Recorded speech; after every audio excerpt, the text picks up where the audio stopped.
Look at that beautiful, beautiful harvest moon happening on Friday the 13th. And Frankie, as we were talking about earlier, it's not going to happen again for another 30 years. And Lori just tweeted us out on this one. And she I saw this, by the way. The next harvest moon on Friday the 13th will be the 60-year anniversary of BT Toronto. I will be watching, Lori. Thank you very much for that. We appreciate your loyalty. Thank you. On a beautiful morning like this. Yeah. How old will you be, Roger? What would I be? 82. Yeah, I'll be 77. We'll be talking about the times. Remember when, Frankie, you did the weather on that Friday the 13th? And I had a full set of teeth, Roger. Yeah, let's get into it right now. Let's be ourselves right now. Oh, my. Okay, let's take a look what we got going on. Here's a look with your satellite combined with the radar. We have some cloud cover building its way in. Some scattered showers possible through southwestern Ontario into Windsor just through the morning hours. Port Dover, a lot of eyes down there. It doesn't look like you'll get into any wet weather until this afternoon. Toronto, it's going to be later in the day, almost into the evening through the overnight tonight, that we get into some wet weather, some thunderstorms through the overnight tonight. So a reminder, just keep your eyes to the sky. Here's a look at some of that timing, just to break it down for you. There's a look at about 8 o'clock this evening, and you can see some of the heavier rain. This is the line of thunderstorms I want you to be aware of. This is going to continue all the way through up until about 6 a.m. We have the possibility of scattered showers. Even through cottage country tomorrow morning to the east of us, could still see some scattered showers, but dry through the weekend here in the city of Toronto, right across the GTA. Daytime highs today, 22, and that's your temperature through your weekend.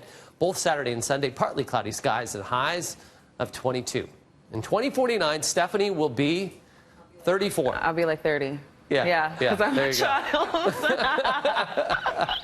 That would be how old I am in that year. Right now, we're looking at a busy one out on our major routes. The busier of our major routes this morning, definitely the eastbound QEW, already jammed up from about Mississauga Road over to Dixie. So very, very slow through this stretch. We did try to reach out to MTO. We did reach out to MTO, and we looked around on the cameras, not spotting anything. So this is our first strange thing this Friday the 13th, eastbound QEW this heavy at this hour.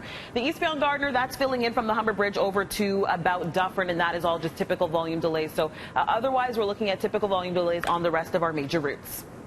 During the Canadian Cancer Society CIBC Run for the Cure, you don't have to run. You can walk, stroll, whatever you like. Just promise you'll be there on October 6th. Now down to Melford News.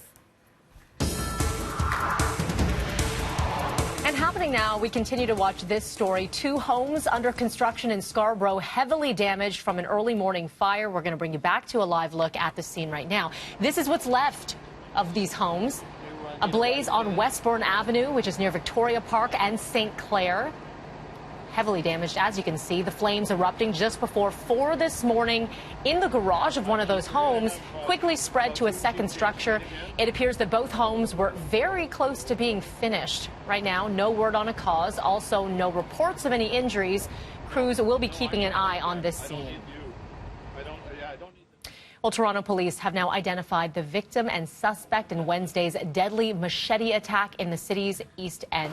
27-year-old Tharshika Jaganathan was killed when she was attacked by a man on Fishery Road near Ellesmere and Collins Road. Police say the victim and the suspect were known to each other. They had a previous domestic relationship.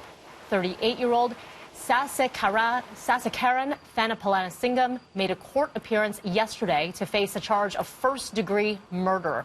Anyone with information has to contact police or Crime Stoppers in this case. Brad Blair, the former interim OPP commissioner, is set to speak out today for the first time since his firing. The former deputy commissioner of the provincial force was ousted after a public battle with Premier Doug Ford over the appointment of a family friend to the province's top job. But shortly after his appointment, Toronto Superintendent Ron Taverner withdrew from the running. Blair has since filed a $5 million defamation suit against the Premier for his suggestion that Blair violated the Police Services Act. Blair had suggested the Premier wanted a $50,000 customized van for his travels. Well, still no end to the pro- and anti-China protests happening in Hong Kong.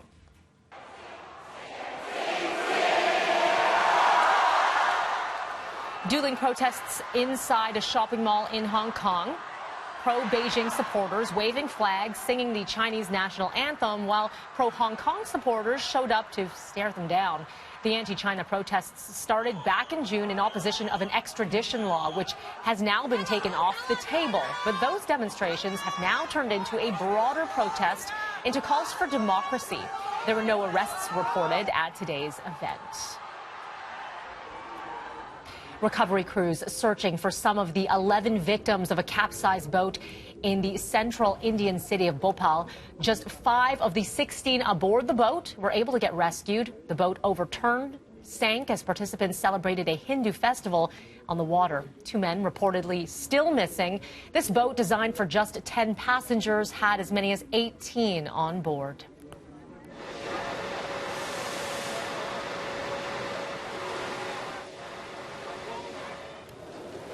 Fire crews used cherry pickers to help rescue patients from a hospital that caught fire just north of Rio de Janeiro, killing at least 1 person. Staff tended to patients as they lay waiting in the streets before being moved to another facility. Hundreds needed to be evacuated from this burning hospital. The cause still under investigation.